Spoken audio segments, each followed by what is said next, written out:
Hello, my name is Lucian, I am the Gay Hellenist, and today I'm going to be going over the basics of hexes. So first, let me start by saying how this is going to work. There's going to be three parts, three different videos. Um, this video that I'm doing right now is going to be about mainly just the basics. You know, different things people say, what they are, different things like that. The second video is going to be about the dangers of hexing, why you would hex, curse someone, then my own personal experience. Then the third video, I'm going to show you different ways, well, explain you different ways of hexes I have seen and curses I have seen, and different items for the hex, and things like that.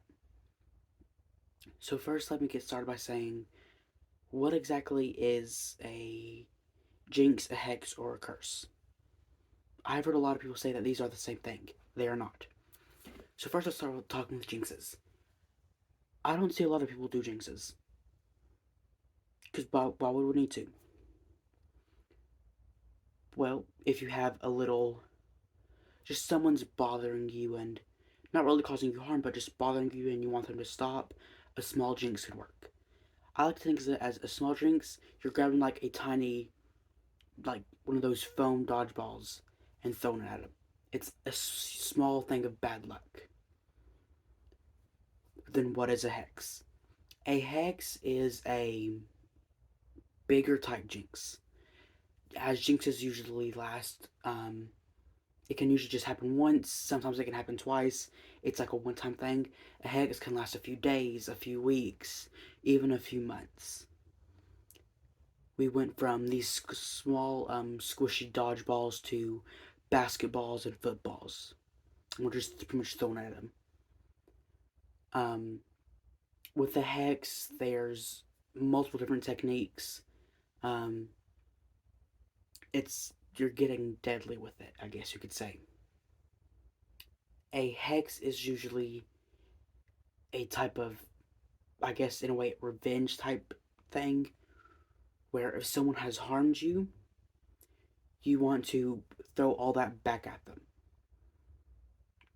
Now we're moving from basketballs and footballs to iron wrecking balls. A curse is much more deadly. Different curses. I've seen people do curses where it's burned houses down, where it's killed people and everything. A curse is a thing that can last for generations, for years, anything like that. So that's mainly what they are. Now let's get into things on what Witch talks about a lot. The first thing you'll see when doing a jinx, a curse, or a hex, whatever order you want to put it in, is Wiccans and witches talking about the threefold rule. I personally have not seen an older person, a person who's more experienced, talk about the threefold rule, but I see Wiccans and people who are new to witchcraft talk about it. The threefold rule is a Wiccan belief. And if you don't know what a Wiccan is, it's like a lot of religions combined into one. All Wiccans are witches, but not all witches are Wiccans. It's a good way to explain it. In the way the threefold rule is like karma, but what you throw at someone, it comes back 3 times harder. That only applies to you if it's your practice. If you don't want to believe in that, don't believe in it. If you want to believe in it, believe in it. Okay, you do you. This is your practice. Um, the second thing is it's all in the attention. Um, first of all, a lot of it is the attention, but if you do not usually have something, it's going to be much harder. You can't cause a fire with just putting your intention into it, but you can use protection sometimes just by putting intention, but not with jinxes, hexes, or curses. Maybe a jinx sometimes, but don't expect it to be too big or anything. You can't do everything with just intention.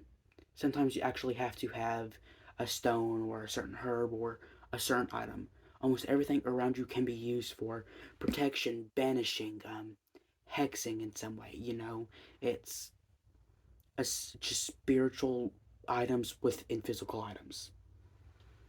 Next thing I want to talk about is herbs. There is so much saying that it's all over Witch Talk. You can't hex someone. No herbs have hex properties. That's not true. Now, not all herbs have hex properties. A lot of them actually don't, except when they're molded. If you have um, expired um, herbs, fruits, vegetables, that is perfect use for jinxes, hexes, and curses. Because when it molds, it traps negative energy. So it's perfect use for it. But a lot of people tell you that every herb has baneful properties to it. They don't. But some do. And remember, it's always best if it's molded because it attracts negative energy. The next thing, last thing I want to talk about is lemon hexes. It's okay to do lemon hex. Like I just said on the last topic, herbs. It's better if it's molded. But lemons can be used for multiple things. It is commonly used for protection. But when you think about it, lemons give us a sour taste. If it's in our eyes, it burns our eyes. If you put this intention into the lemon to do that, pretty much it can be very useful. But once again, if it's molded, it's 100% times better. Okay? Um, so this was going to be the end of the video. Blessed be. If y'all have any questions, y'all can gladly put them in the comments and I'll try to answer them to the best I can. Have a blessed day, night, whatever time it is for you.